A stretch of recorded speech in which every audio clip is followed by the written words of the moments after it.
किस श्राप के कारण स्त्री समय से पहले ही विधवा हो जाती है और वह कौन से कार्य हैं जो पतिव्रता स्त्री को अपने जीवन में कभी नहीं करने चाहिए, जिसकी वजह से स्त्रियां समय से पहले ही विधवा हो जाती हैं, जानेंगे एक कथा के माध्यम से।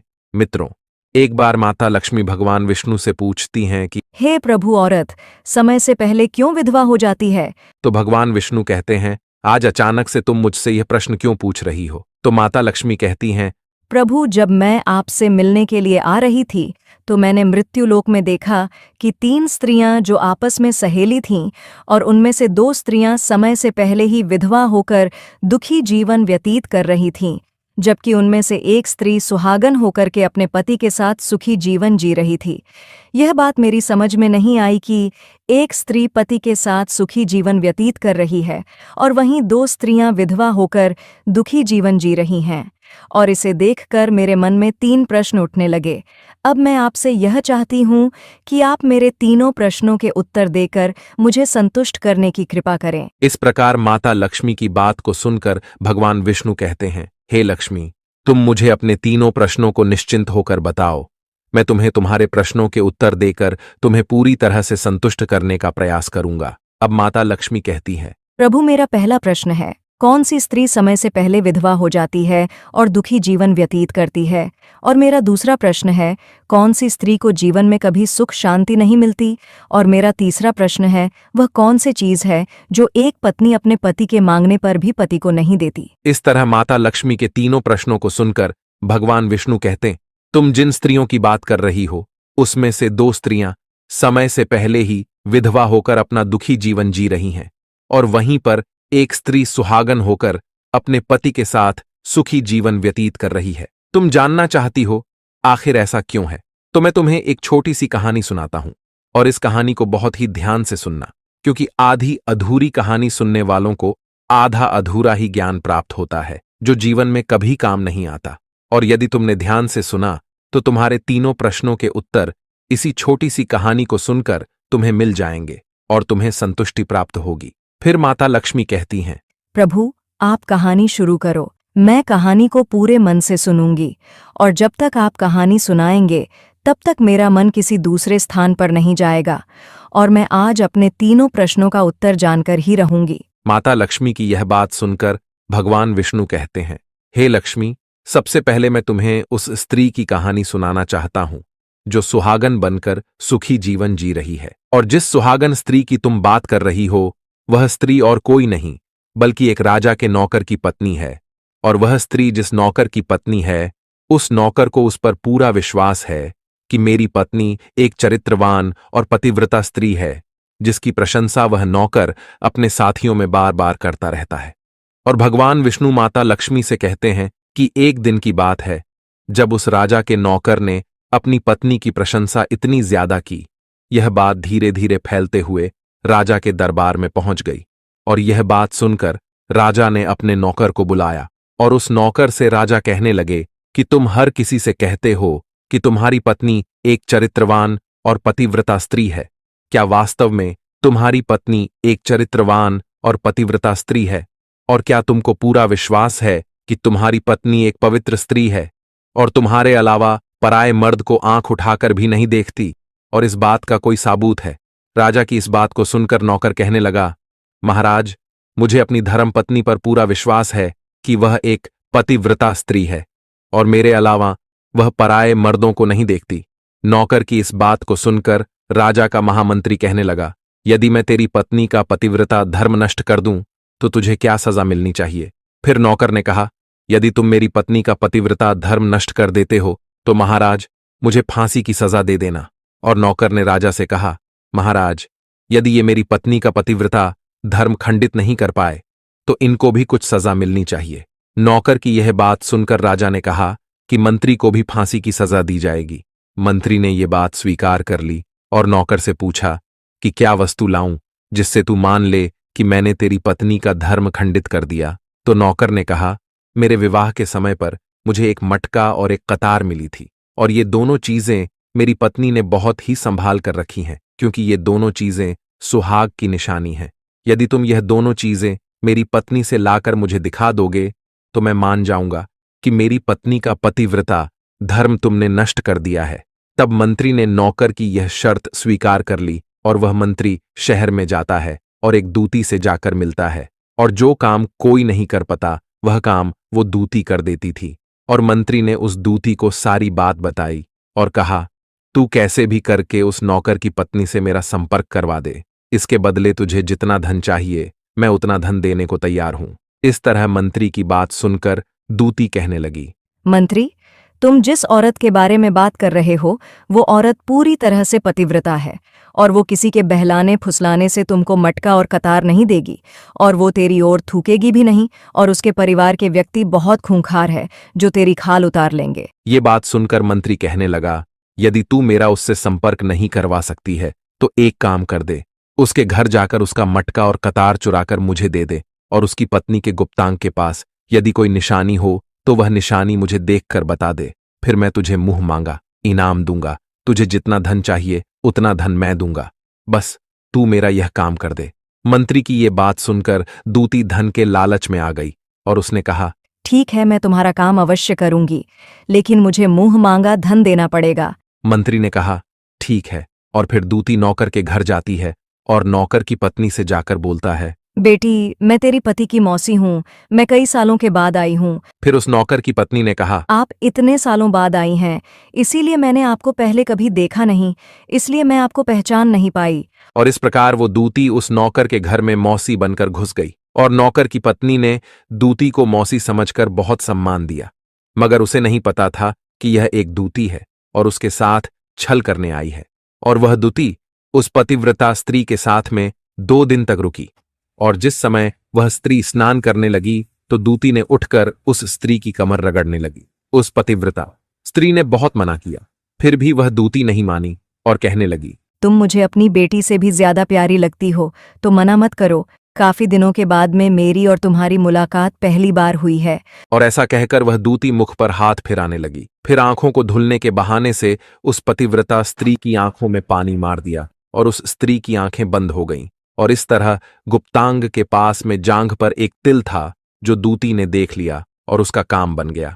और जब स्नान करने के बाद में नौकर की पत्नी रसोई में खाना बनाने लगी तो दूती को मटका और कतार चुराने का मौका मिल गया, और उसने मटका और कतार चुरा लिया, और वहां से ये दोनों चीजें चुराकर भाग गईं और सीधा जाकर मंत्री के पास पहुंची और उस मंत्री को मटका और कतार दे दिया, और उस नौकर की पत्नी के जांघ पर तिल की निशानी है ये भी बता दिया।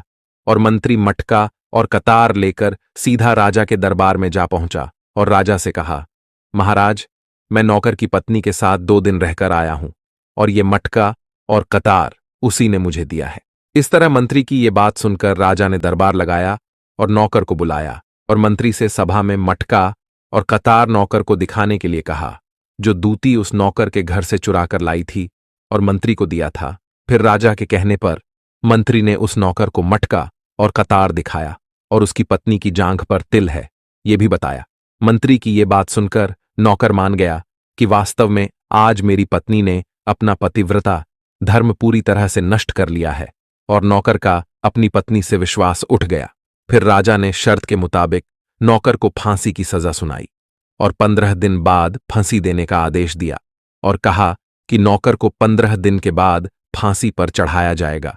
और फिर नौकर से उसकी अंतिम इच्छा पूछी गई और नौकर ने कहा कि मेरी अंतिम इच्छा ये है कि मैं आखिरी बार अपनी पत्नी से मिलना चाहता हूं। और इस तरह राजा ने नौकर को आज्ञा दी कि तुम अपनी पत्नी से मिल सकते हो। फिर नौकर अपने घर गया और अपनी पत्नी से कहने लगा कि तुमने मेरे साथ बहुत बड़ा विश्वासघात किया।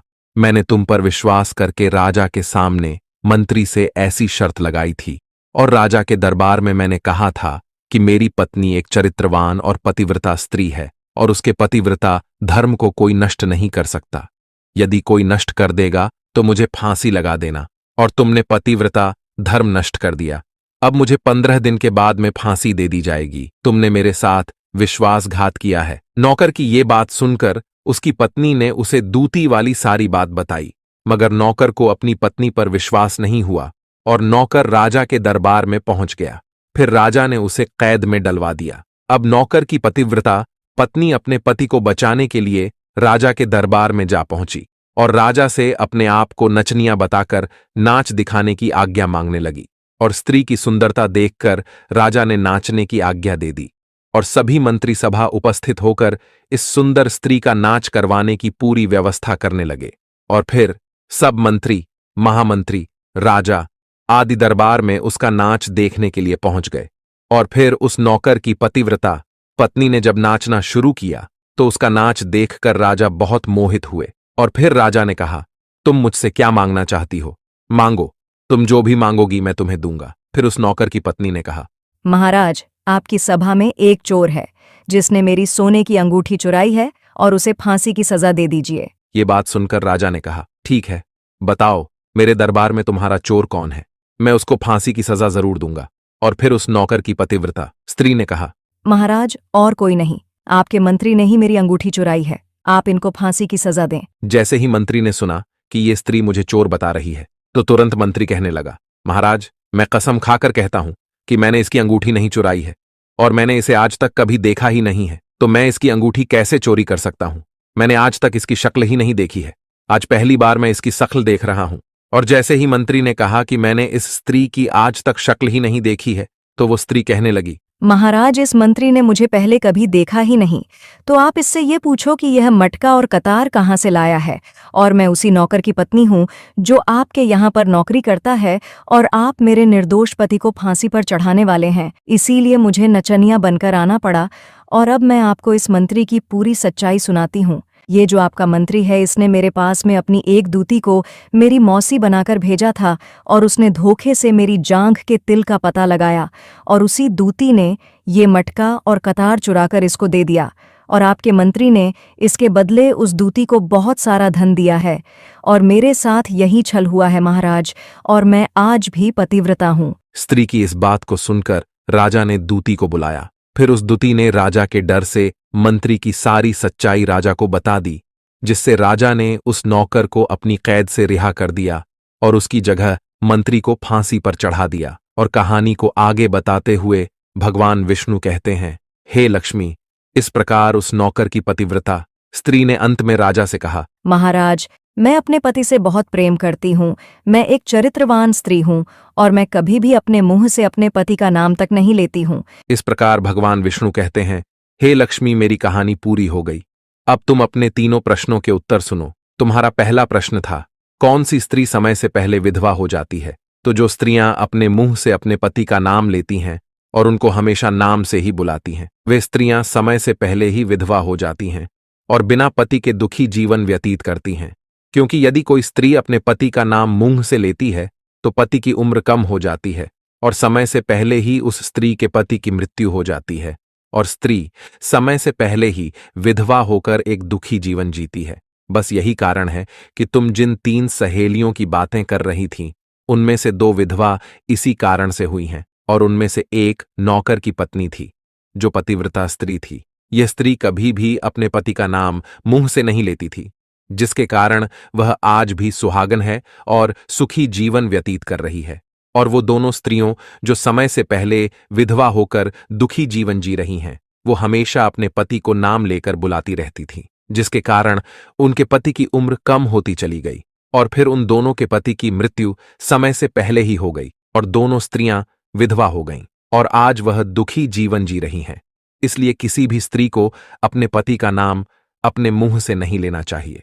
और तुम्हारा दूसरा प्रश्न था, कौन सी स्त्री को जीवन में कभी सुख नहीं मिलता है और वो पति के होते हुए भी सदा दुखी जीवन जीती है? तो समझ लो, जो स्त्रियां अपने पति की बिना अनुमति लिए किसी तीर्थ स्थान या उत्सव में जाती हैं, वो कभी सुखी जीवन नहीं जी पाती हैं। ऐसी स्त्रियां जीवन भर दुखी ही रहती हैं और उन्हें पति का प्रेम कभी नहीं मिलता। और भगवान विष्णु माता लक्ष्मी से कहते हैं, तुम्हारा तीसरा प्रश्न था कि ऐसी कौन सी चीज है जो एक पत्नी अपने पति को मांगने से भी नहीं देती है? तो समझ लो, वह चीज गाली है।